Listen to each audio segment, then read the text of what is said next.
everybody. Welcome to a new episode of Scott Fox After 9. I'm going to apologize right off the bat because I am just a little bit under the weather. Now, maybe I'm behind on my COVID shots or something like that, but I'm coming down with something, but I'm going to try and hold it together for this episode. And I was kidding about the COVID shot, by the way. Coming up in this episode, I'm going to take a little bit of time to go through a couple of big speeches that were given yesterday, namely from the official leader of the opposition federally, Pierre Poilievre. He is announcing what it is he wants to make his priority in the upcoming session of Parliament. And I think by and large, it's things that a lot of us can agree on, whether you're on Team Canada or not. I think you're going to like what Pierre Poilievre has to say. I'm also going to play a little bit of Ontario Premier Doug Ford, who was out yesterday and had a whole bunch of different things that are making news for a lot of different reasons. One of the things I love to do in this pod is bring you balance. I have a bias. Absolutely. I try and declare it every time I get the opportunity. I am a conservative. And you're going to hear a couple of prominent conservative politicians on this episode. And maybe you're wondering, Scott, come on, where's the balance? Why are we not hearing from the Prime Minister? That's a great question. Why aren't we hearing from the Prime Minister? I would gladly be playing Mark Carney in this episode. But the problem is nobody has seen the guy. Where is our Prime Minister? And why are we not building things at a speed and scope never imagined before, like he said we would be? Well, that's something that's going to come up here on this episode of the pod. So strap in for about 45 minutes or so. I'm going to play some great audio and have a good conversation with you about what it is that we're hearing from some of our leaders. Before I get to the audio, yesterday was a silent date update. People ask me about my friend Silent Date Guy all the time. If you didn't hear yesterday's podcast, go back and listen to it. It's a shorter episode. And of course, once again, I've used musical accompaniment to tell you a little bit about his adventures this past weekend in Gananoque, Ontario. It was a fun one. Really great feedback coming in. And I did get some questions out of that episode that I'm going to be using tomorrow on listener DMs. That's what I do every Friday. Tomorrow, I will be reading your DMs. And if you want to send me one, send it anytime at Scott Fox On Air. Instagram is easy. You can reach me on Facebook, X, or however you like at Scott Fox On Air. Now, let's get to the content for today. I want to start off with the Premier of Ontario, Premier Doug Ford. Doug had a kind of a strange day yesterday because one of the things that I've noticed about the Premier is every time the name Donald Trump gets mentioned, he comes a little unhinged. And he's going to in this episode as well. If you like unhinged Doug Ford, you're going to love this episode because I've got some doozies for you. But he also said things on a couple of topics that I think we're all going to agree on. We don't agree on much in this country, as you know. Politically, we don't agree on much. The country is very divided.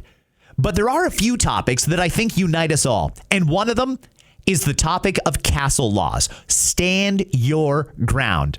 If you haven't heard the story yet, Monday, Lindsay, Ontario, that's in the Kawarthas region. There was a man asleep in his bed at 3 o'clock in the morning. Somebody broke into his apartment. Well, that homeowner, the person who resided in the apartment, heard somebody broke in, woke up, and beat them to within an inch of their life. The person was airlifted to hospital in life-threatening condition from this assault. And most people would say, good. This person broke into his house. It's totally okay for the person who lives there to defend themselves, their family, and their property. But no, not the Kawartha Lakes Police Department. They charged him with several charges, including assault with a weapon. Well, that doesn't sit well with a lot of people, including the Premier of Ontario. So I'm going to go through this speech and we'll stop and talk after a couple of different points. But we are going to spend a little bit of time talking about castle laws or stand your ground. Let's get started now with the Premier of Ontario speaking yesterday in Hamilton, Ontario. And we create more jobs if we bide here. We have massive buying power. And we spend, excluding the $200 billion on infrastructure, and I've been very, very clear to the folks at Infrastructure and Metrolinx, you better be buying Ontario products. And unless it's impossible, look across the country, and then after we exhaust that, then we can buy somewhere else. But I'm encouraging, as I said, all levels of government, including municipalities, to do the same. Every nut, every bolt that is paid by Canadian tax dollars should be made right here in Canada.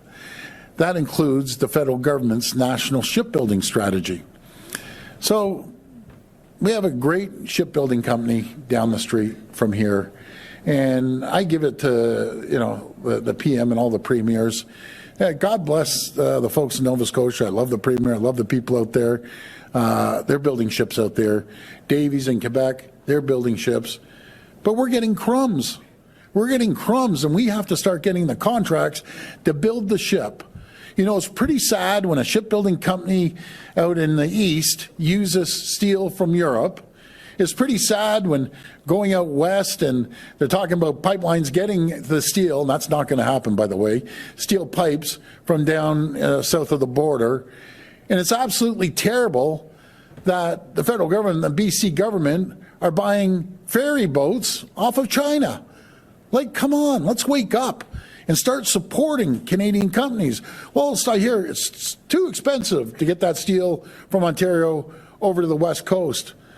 Well, we'll invest. We'll invest into the railroads and rail lines to put our steel on and get it out to the west of the country, because they want us to use their oil, they want us to use their goods, they want to ship us wine and everything else.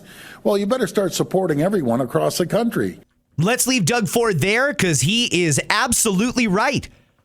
What is he and our federal leaders been telling us for months? We are in a crisis here. The U.S. is coming after our jobs, and they want to make us the 51st state. Well, the 51st state thing obviously was a ruse. That was to get a couple of different elections won for a couple of different leaders. The 51st state thing wasn't really a thing. It wasn't. Donald Trump was never coming to annex Canada. It certainly worked to get Mark Carney elected. It certainly worked to get Doug Ford elected, but it was never a realistic thing. But this is a real thing. Donald Trump will take any business that wants to leave Canada and relocate to the States. That's what he wants. Part of the reason for the tariffs from America is it'll just be cheaper to do business in America. And it's not specifically Canada that he's targeting. He's targeting everybody. He wants to bring business and jobs and prosperity into America. And as the president of the United States of America, that is his job. That's what Donald Trump is doing. But we have to try and protect our jobs and keep them here. We've created a few things here, policies such as Buy Canadian.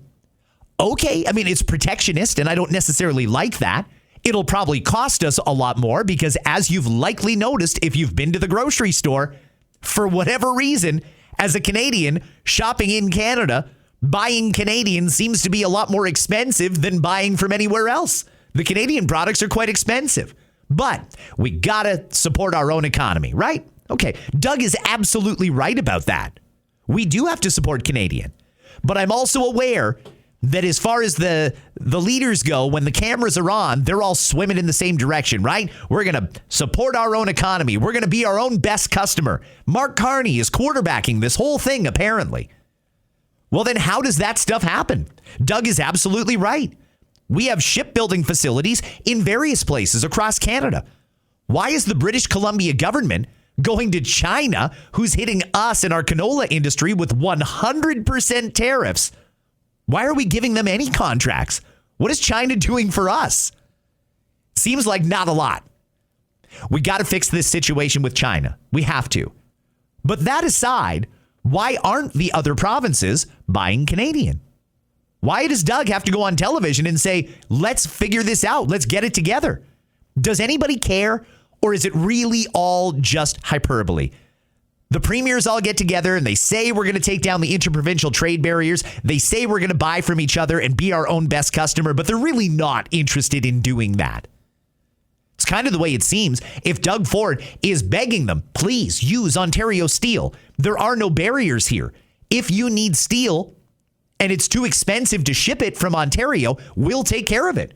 We'll create the infrastructure. We'll build rail lines. We'll do whatever we have to do to get you the steel, but use Canadian steel. Apparently, some of these Western provinces think it's cheaper to shop elsewhere. And if it's cheaper, I understand it. Families are making these decisions every single day. Sure, you'd love to buy Canadian. Sure, you would. But when the cost is that great, sometimes it just doesn't make sense. Sometimes you got to hold your nose and shop international or shop American. Me personally, I buy the best value product, not necessarily the cheapest, the best value. And if it's comparable in value, then I'm going to take the cheapest. And I have a feeling that's what some of these other provinces are doing. But it's at the expense of this whole Team Canada effort. Premier Ford is right. It can't be just Ontario doing this. The other provinces got to get involved. I want to move on to a couple of other things that the Premier said. He had a whole bunch of different moments yesterday that had the potential to go viral. Here's him answering a question. This is a time to work together. Let's forget these political stripes that drive me crazy from the day I got elected. I don't give two hoots about, you supported this person, that union supported. I don't care.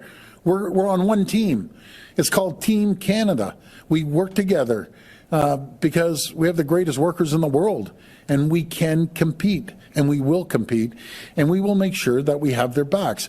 We'll make sure companies, be it Dofasco or Goma or Stelco, and by the way, not the workers at Stelco, because I love the workers, but their owner, I got a problem with that guy. He's signing all these forms, Cleveland Cliffs or whatever the heck their name is, bring the steel down to the U.S.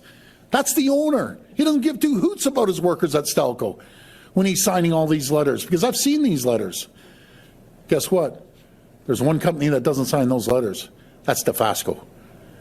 And Algoma, I don't believe, signed them either. So maybe they should find a new owner for Stelco. Or maybe we should just buy him. And why doesn't he just stay in the U.S.? Because I'm done with this guy. Whoa. Signing letters saying, yeah, bring all the steel down to the U.S., tariff the crap out of Canadians. This is the owner. So remember that, Stelco workers, when your owner comes prancing through your place. He doesn't support you. And I look forward to getting a phone call from him because he has my cell number. Thank you. You're going to what? Blast him. Sorry, guys. I get passionate about this because I want to protect our country and our province, and I love the frontline workers. And if I don't kick back, no one else is going to kick back at these guys. Well, you got to feel bad for Doug Ford because clearly he is battling something. A level of frustration that I haven't seen. By the way, that's him talking in front of the cameras. What do you think he's like behind the scenes? I don't know. I mean, it's coming off real unhinged here, Doug. And again, I've said it even this week. I really need you to hold your composure here. I get and admire that you are standing up for Canada. I get it. The problem here seems to be is not even with Stelco.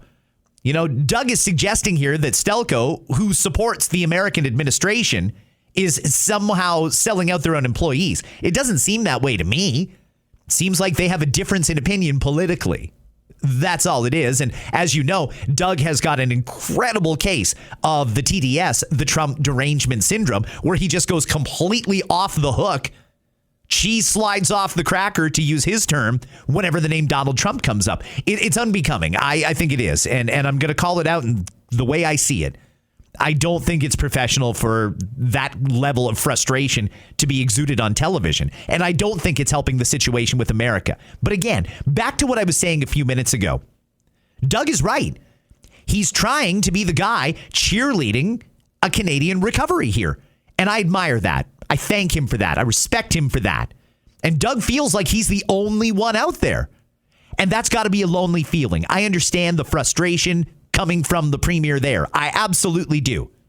Sometimes Doug seems to feel like he doesn't have anybody else that's on the same page as him.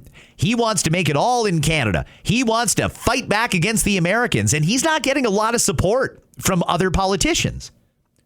Maybe I could suggest something here. Maybe I could suggest a common sense thing for Premier Ford. Premier Ford, you're clearly angry at the very left-wing government in British Columbia who has given a shipbuilding contract for those ferries to China. I understand your frustration, my friend. I absolutely do. Maybe, Doug, you're aligning yourself with the wrong people. In this podcast today, you're going to hear a lot of Doug Ford talking about a lot of different issues that he and the Federal Conservative Party of Canada agree strongly on. What Doug is advocating for is exactly what Pierre Poilievre is proposing. And they're both conservatives. I mean, oh my God, this is a perfect fit. All Doug has to do is get behind Pierre And then maybe we can actually make some progress in getting done what Doug says he wants to get done. But as you know, we've got a little drama there. Doug here, who apparently doesn't care about political stripe, doesn't seem to want to work with Pierre Poilievre, someone from his own party, or they're cousins. The provincial and federal are different parties, but cousins at the least. Why doesn't Doug want to work with Pierre Poilievre? I don't understand. I mean, Doug seems to be a law and order guy. You've got a federal candidate there who is a law and order candidate and promising meaningful, impactful changes quick. Why won't Doug support that? You know, Doug is going on and on about how we need to buy Canadian, we need to build Canadian, we need to support our own economy.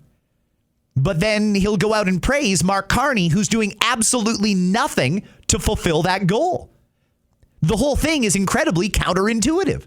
Doug, have you even considered, that maybe you've backed the wrong horse here? That maybe your political ambitions to become prime minister and get rid of Pierre Poilievre so you can have the job, maybe this isn't the right time. Maybe you should keep it in the family, so to speak, and get behind Pierre Poilievre and his plan and his vision for Canada, because Pierre's plan is the same plan that Doug Ford is advocating for. I don't understand why he continuously backs Mark Carney when Mark Carney is doing absolutely nothing. Another day has gone by and we still don't have a news conference from the guy. There's no audio from Carney for me to play for you.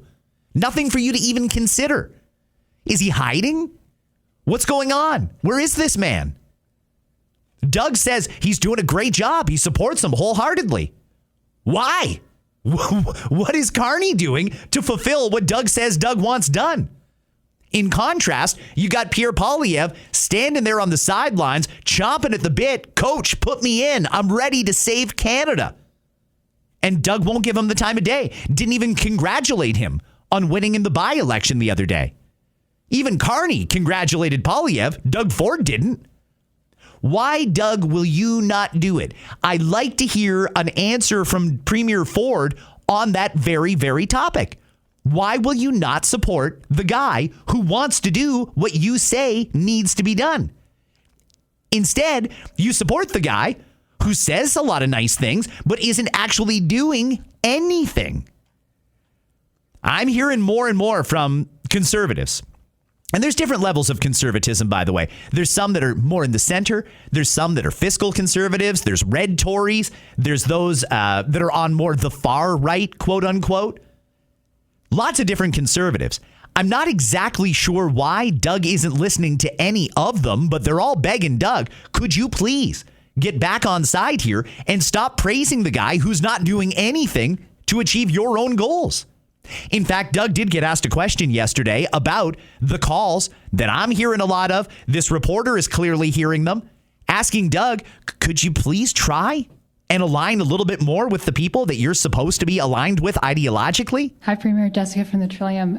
Project Ontario, the group of advocates who are trying to steer the PC government back towards a more conservative direction, is holding a policy convention next month. They tell us you've regularly accused municipalities of slowing down new housing construction, but failed to use the power you have to actually lower development charges, a driver of housing costs. So one organizer says he thinks you're afraid to take on the fight with municipalities to lower development charges. Is that true? Who's this group? Project Ontario. They'd like you to be more conservative. Some right-wing radical group that wants to go after me? Probably. But anyways, I don't even know who these... What are you doing? I don't know who Project Ontario is either, but they're encouraging you to be a little more conservative, and so are conservatives, and you just don't want to listen. We want what you want, Doug. We want a strong, free, prosperous Canada. We want to build, baby, build. We want to keep it in the country. We want to use Canadian suppliers. We want to make ourselves self-sufficient and not so reliant on the Americans. That's what Doug Ford wants. The problem is, Doug, who apparently doesn't care about political stripe, seems to be very fixated on the fact that Pierre Poilievre is a popular conservative, and he doesn't seem to like that very much. Is it because Doug wants his job? Is it jealousy? I don't know. I want to see a little bit of unity here. Doug, if you want to be Captain Canada, calling for everybody to work together, I don't understand why you won't work with Pierre Poilievre. It doesn't make any sense to me. Instinctively labeling some group that I don't know, are they far-right extremists? I've never heard of them, but that's probably because they're not that far-right or extreme. Seems like they just want what they voted for, a progressive, conservative government. 3 times in a row in Ontario. It seems like the Premier's the one who's moving the goalpost on what that means. Let's now get to something that I think we can all agree on, and I certainly agree with the Premier on this one. Talking about castle laws or stand your ground. The castle doctrine is very simple. It gives someone the authority, the permission, and the legal protection to use whatever force they feel necessary to protect themselves, their property, and their family if somebody is in their home. Your home is your castle, and you have a right to protect it. I don't think there's many people in Canada that disagree with that. Let's hear the Premier talking about that very topic yesterday. Hi, my name is Aura. I'm with CBC Hamilton. Premier Ford, what is your response to the news that a 16-year-old boy has been released on bail after murder and attempted murder charges were stayed due to a lack of sufficient evidence in connection to a mass shooting outside a Toronto high school where 2 people died in June 2024? We should change the Young Offenders Act.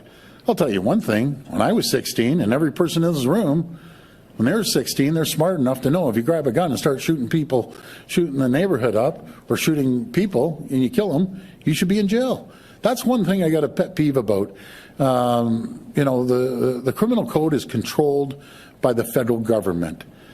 And we have to start holding people accountable. Because these people are these young kids are running around, and they're kids 16 to 18 years old, breaking into homes. You heard about that one family. 8 people showed up to their home, eight guys, and they pistol whipped the father. The mother had the 1-year-old begging that they don't touch him, ripping the rings off. This is just out of control now here. I agree with the Premier. It is out of control. He didn't actually talk about the castle laws there, but he's about to. I just want to say something that Doug mentioned that I think, again, the vast majority of Canadians would agree with. The Youth Criminal Justice Act, not the Young Offenders Act, the Youth Criminal Justice Act needs serious reform. Yes, that falls under the purview of the federal government. Doug doesn't really have any say there, but he should. All of the premiers should have some say in our criminal laws in this country. Keep in mind, the feds just manage the union. The provinces really should be in the driver's seat here, and by and large they are in a lot of different ways. But the feds control the criminal code, and they've got laws that let people out on bail, that give them house arrest, that don't offer any real tangible consequences. When it comes to the Youth Criminal Justice Act, let's talk about that for just a sec. Created with the best of intentions so that a kid who makes a simple mistake, bad judgment, what have you, doesn't have a criminal record that plagues them for the rest of their life. It's not a life sentence because they stole a chocolate bar or, I don't know, did something dumb when they were a teenager. But kids have figured out that there's no consequences, and they do have protection under that piece of legislation, and they're exploiting it. They're committing serious crimes. The Youth Criminal Justice Act was never intended to protect a kid who violently carjacked somebody with a weapon. That's not what that's there for. It's not there to protect violent, repeat children who are offending. That's not what it's there for. Doug, you're absolutely right. We do need to reform our laws when it comes to how teenagers in particular are treated by the youth criminal justice system. Here's the thing. You've got an ally there in Ottawa who agrees with you. There's a party who wants to get serious about crime. The Conservative Party of Canada, Pierre Poilievre. But again, Doug won't work with them. Doug won't even acknowledge them. And I really don't understand why. They agree on a lot of stuff, but the Premier is so married to Mark Carney, who isn't doing anything. Here's the rest of what the Premier had to say. People have to be held accountable. And then, once I'm on a roll now, did everyone hear about the story in Lindsay? So this criminal that's wanted by the police breaks into this guy's house.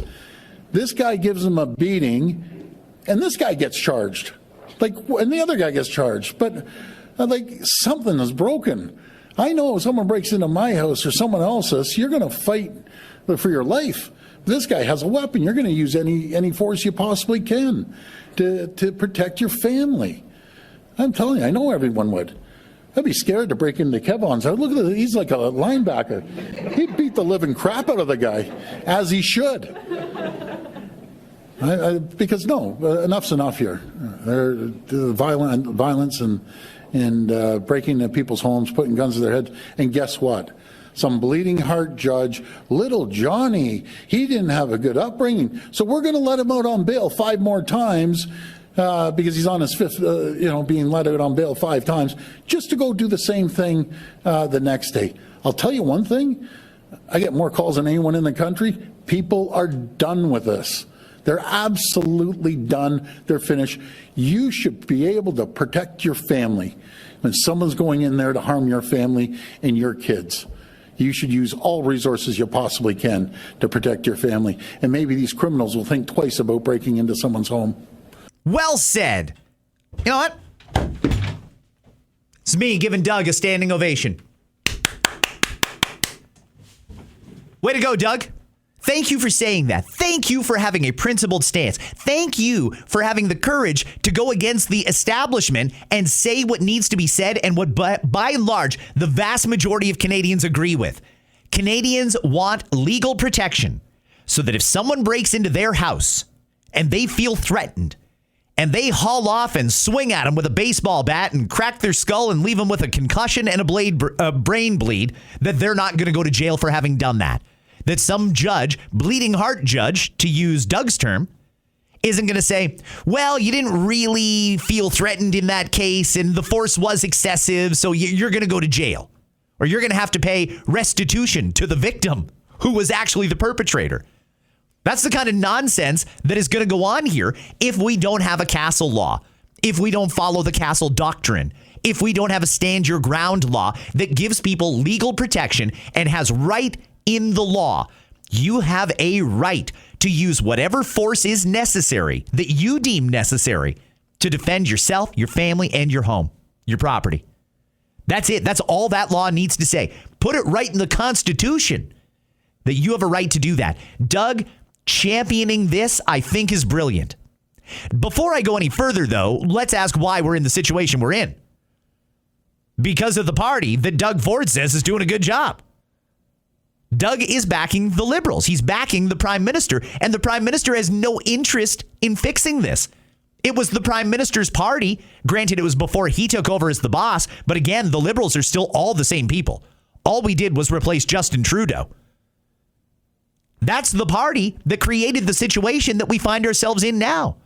That's why a lot of people can't reconcile in their head why Doug is on television all the time raving about what a great job they're doing. Why?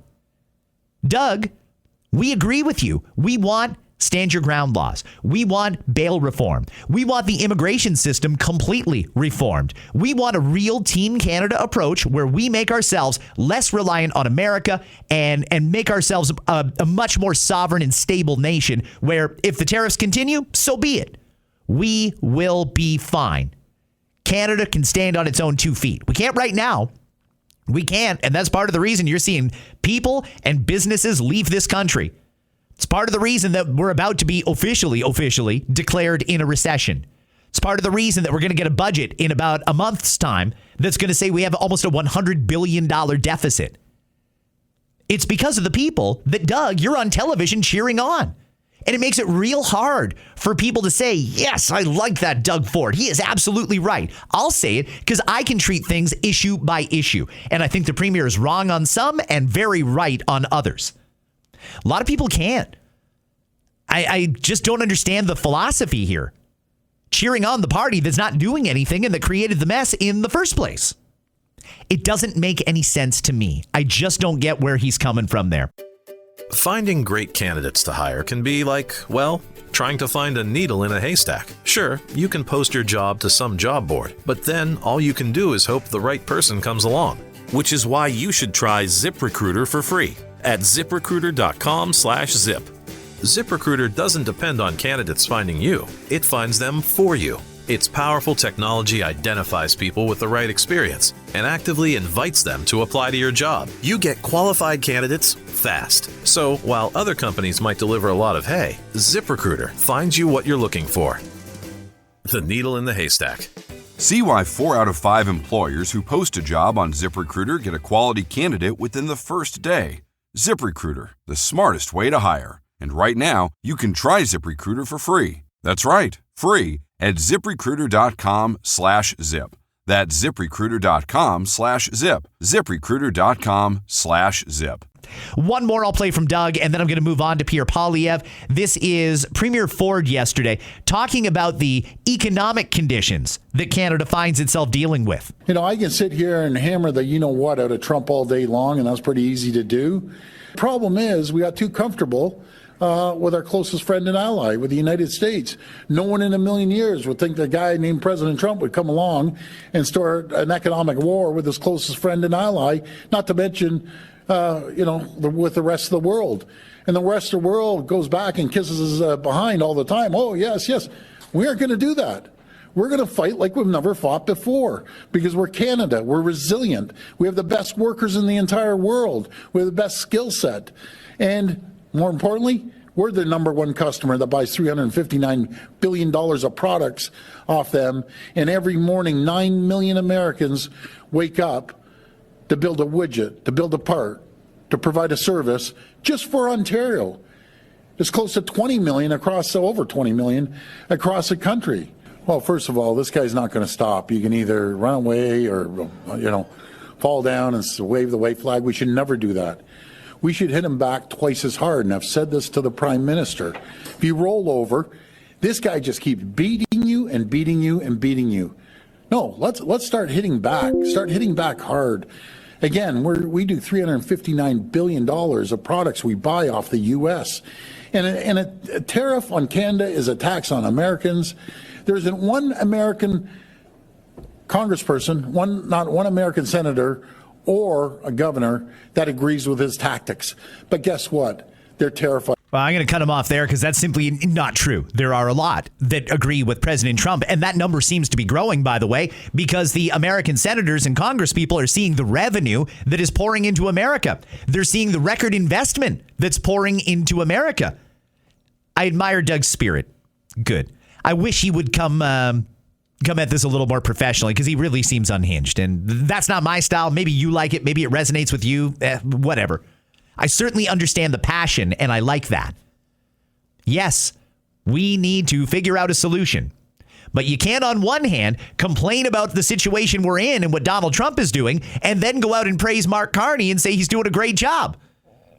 Mark Carney said to us he was going to get a deal. He was the guy. He's the guy at a crisis. He can get it done. I don't know. Doug, do you believe it? Is BS? Because there's nothing to say that that's what's happening. Where's all the houses? Where's all the projects? What did Mark Carney say he was going to do? He was going to build at a speed and scope never before seen in Canada. A wartime effort. This is the crisis of our lifetime. Guy just got off vacation. Parliament hasn't sat. What is he doing? And why are you supporting it and encouraging it? You got to figure out a way to work with the next guy you're going to hear from on the podcast, Pierre Poilievre. I'm going to leave the Doug Ford stuff there because I do want to get to Pierre. The House of Commons is going to start sitting again in about a month. And there's going to be confidence votes. There's going to be a throne speech. There's going to have to be a budget. And there's going to have to be a serious conversation about some uncomfortable topics. Like the Liberals have already said they're going to recognize Palestinian statehood. Palestinian statehood. We're going to recognize it and just hope that the conditions we've laid out for that, Hamas is going to adhere to those. That's not how most people would like this to be done. Most people would like to see them meet the conditions, and then we talk about recognizing them as a state. No, there's also no shortage of people here that would like this debated in their parliament, not just decided in a back room by a couple of liberal cabinet ministers. That's a major change in foreign policy. That should get debated in the House of Commons. We've got to have a debate about immigration. We've got to have a debate about crime and punishment. This is going to be a really interesting session of Parliament. So what is the opposition focused on? The opposition, their job is to oppose. But it's not just to oppose. It's also to have another set of plans waiting. It's their job to seem like a government in waiting. In other words, when this government screws it up, or when this government gets deeply unpopular, There's a government ready to step in and replace them that are serious people with good plans that the Canadian people can get behind. And it seems like that's what Pierre Poilievre has spent the last 3 months doing. He's got a pretty good plan for where things are going to go in the fall. No wonder crime is raging out of control. Crime, costs, immigration, housing prices are all out of control after 10 years of Liberals. And Mark Carney promised to be different. Instead, everything is worse. The deficit is worse under Carney than it was under Trudeau. The crime is rising under Mark Carney. Our economy is falling with $60 billion of net investment fleeing our country since he became Prime Minister. Not a single new pipeline, so not a single new proposal for an LNG plant or nuclear plant or port expansion has been made since Mark Carney took office, promising that he was going to reverse weak Liberal economic policies. In fact, he has given a gift to President Trump as $60 billion of Canadian investment has fled the country in less than the half a year since Mr. Carney took office. And speaking of trade, he promised he could handle Trump. He said that he could negotiate a winning deal. So far, American tariffs have doubled on Canada, and we're now losing a trade war with China, which is hammering our farmers and fish harvesters. As Mark Carney fails abroad, Canadians pay the price here at home. And nowhere is this more true than in the area of crime and chaos. Mark Carney has not only failed to change a single Liberal law, he sent his MPs home for the summer with crime up, inflation up, the deficit up, and elbows down, and not a one action taken to reverse the Liberal crime chaos that we came to expect under his predecessor. And he put in charge of crime his two most incompetent ministers.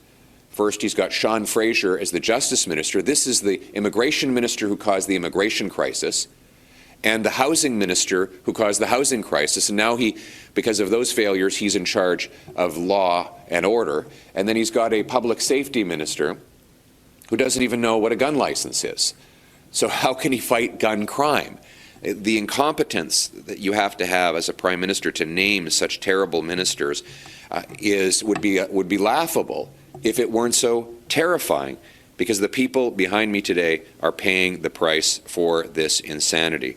And that is why Conservatives are setting our priorities for the fall session. We want stronger take-home pay that buys more affordable goods, safer communities by locking up criminals, secure borders with immigration that is under control and drugs and guns kept out of our country, and a self-reliant Canada that produces more of its own goods and reaches overseas markets so that we're no longer so helplessly reliant on one market. That is our priority.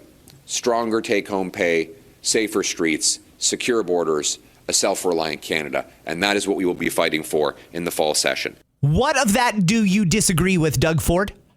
What of that is so bad? You just heard the Conservative plan for the fall session in the House of Commons. What do you disagree with there, Doug Ford? If any of the Queen's Park media pool is listening to this podcast, and I know a few of you do, and I love you for it. Thank you. I truly appreciate that. Could you please ask the Premier what of that he disagrees with? Because he won't support Pierre Poilievre. Won't do it. He's the guy who says, political stripe doesn't matter. I'll work with anybody. That's what he says.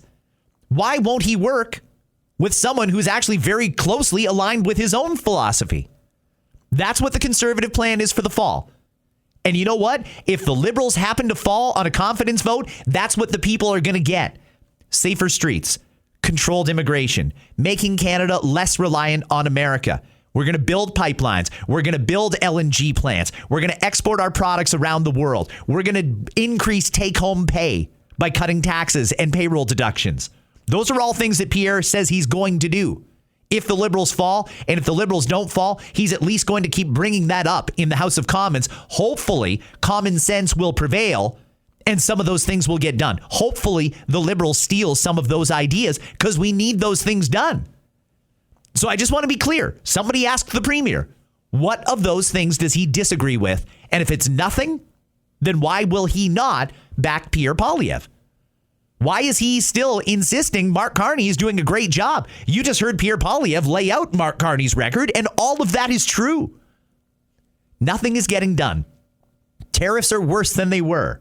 We seem to have bought a lemon. I gave the prime minister a lot of runway. When others were saying he's not doing anything, he lied to us, the elbows down. When people were going on and on about that, I was the voice saying, hey, give the guy a chance. He just got elected. He needs a little bit of time to get his feet underneath him. Let him take the time he needs. But it was his deadline that came and went, and there's still no deal with the Americans. There's still no deal with the Chinese. And frankly, I just don't understand why.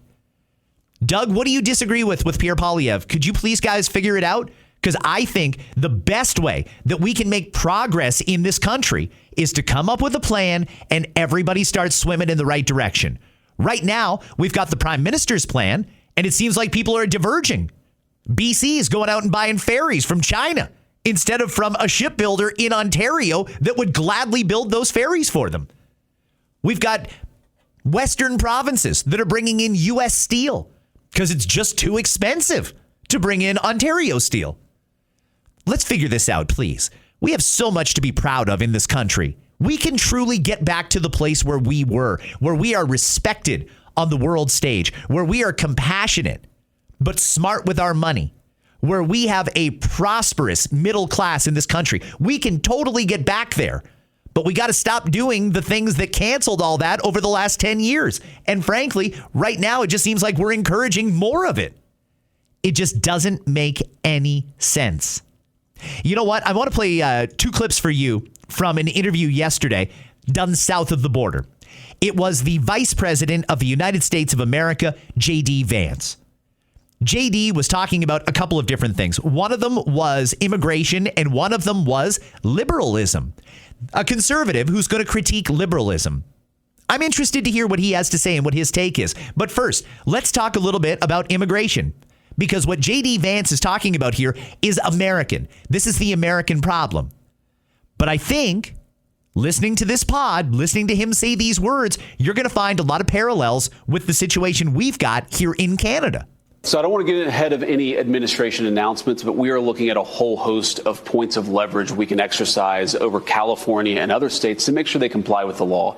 Sanctuary cities are killing people because you allow these violent criminals to set up shop in your cities. Obviously, you saw this case with the person who murdered people on the road, 3 people on the road, because he couldn't even read the road signs. We have a lot of points of leverage here, but fundamentally, I think the American people have to stand with us here, because when we go and tell the governor of California or the governor of New York that you have to stop putting the interests of illegal aliens over American citizens, we need the American people to stand with us. And I think that they will. I think that they are. But we're definitely not going to let this slide, Laura. You can't do it. You've got to stop putting the interests of foreigners who don't have the right to be here over the interests of American citizens. That is the entire point and purpose of the Democratic Party. If you go back to the election of 2024, what was the big issue? The big issue was illegal immigration. They were actually defending the rights of illegal immigrants to come into our country, to vote in our elections, to collect Social Security and Medicaid that ought by right go to American citizens, to say nothing of housing. This is actually the biggest driver of housing costs in some of these big blue cities, is that they've flooded the zone with illegal immigrants. As we've kicked illegal aliens out of our country, you actually see housing costs start to level off. So fundamentally, the difference between Republicans and Democrats is we care about American citizens. They actually don't like American citizens and want to replace them with low-wage foreigners. It's a very stark difference, and I think the American people are going to continue to reward us because of it. Yeah. Does any of that sound familiar? Does any of that resonate with you? Because I hear that all the time. It seems like our federal government is much more interested in protecting the rights of people who aren't supposed to be here, people who aren't citizens, giving them just a ton of money and putting them up in hotels, giving them access to our healthcare system and our schools and all of the other things. It seems like they're much more interested in defending the rights of people who shouldn't be here. Their right to what? Go out and stop traffic for protests? Their right to harass people in their own neighborhoods over foreign conflicts that have nothing to do with Canada? It seems like that's the way it is. That was an interesting way of presenting the difference in ideology here. Let me play just one more for you from the Vice President, J.D. Vance. This is him talking about how crazy things have gotten in the last number of years. The autopsy for the Democrats, some free political advice from the President of the United States is stop sounding like crazy people. That really is all it is. I mean, this idea that Gavin Newsom is somehow going to mimic Donald Trump's style, I think that ignores the fundamental genius of President Trump's political success, which is that he's authentic. He just is who he is. You've got to be yourself. You've actually got to talk to people honestly about the issues. I don't think it's that complicated. Don't be a crazy person. Be authentic. If the Democrats did that, they'd do a hell of a lot better. But the thing is, the Democrats really can't help themselves.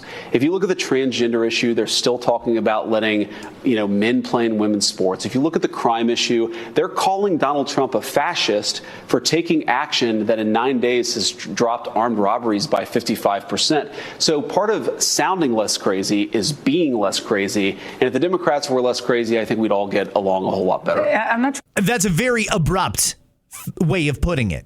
Very, very abrupt. I might have nuanced that a little bit, but I think that was put out there intentionally to make a point. Some of these proposals that are coming from the left, some of these policies, some of these laws, some of them are laws now, coming from the left, seem crazy to the rest of us. And we just can't wrap our mind around why we're doing that. It doesn't make any sense. He used the example of biological men playing women's sports.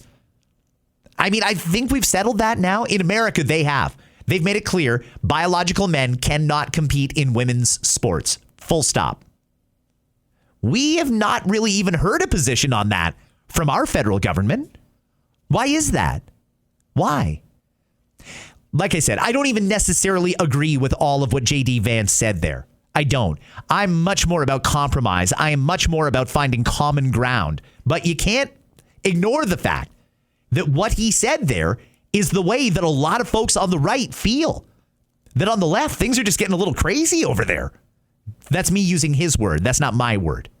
Friends, I'll leave it at that. Thank you so much for listening to this episode of Scott Fox After 9. I appreciate the hell out of you for doing that. If you know somebody who might like this content, it comes out every day. Please feel free to share that with them or at least mention to them. Scott Fox After 9, great podcast. You will like it, and it's good, reliable content every day.